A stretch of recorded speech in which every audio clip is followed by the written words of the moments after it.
বাবা মা সন্তানের দোয়ায় হয়তো আল্লাহ এখনো জীবিত রাখছে। হ্যালো এভরিওয়ান, আসসালামু আলাইকুম। কি অবস্থা সবার? আশা করি ভালো আছেন। আমি আল্লাহর রহমতে ভালো আছি। একটু অসুস্থ, তবে একটু না অনেকটাই বেশি অসুস্থ। সব সময় কেন এত অসুস্থ থাকি জানি না, এটা হয়তো আল্লাহর নেয়ামত। আর সেদিনকে খুব বড় একটা বিপদ থেকে আল্লাহ রক্ষা করছে, জানি না হয়তো কোনো ভালো কাজ করছি, আর আমার বাবা মার দোয়া আর আমার সন্তানের উছিলে হয়তো আল্লাহ আমার নেক হায়াত দান করছে, সেজন্য এত বড় দুর্ঘটনা থেকে বেঁচে গেছি আর কি। এত বড় দুর্ঘটনা হবে আমি কখনো ভাবতেও পারিনি।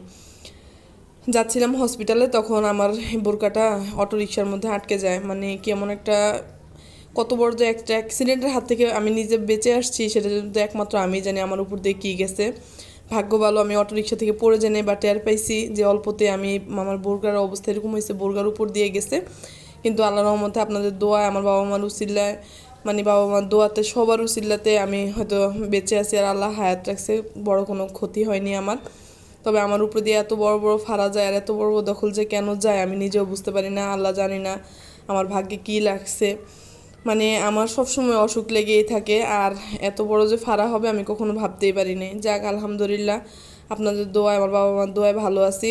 কিন্তু সেই দিনের কথা আমি ভুলতেই পারতেছি না। আমি কোনোভাবেই মানে নিজেকে নিজে বিশ্বাস করতে পারতেছি না এত বড় অ্যাক্সিডেন্টের হাত থেকে আমি বেঁচে আসছি।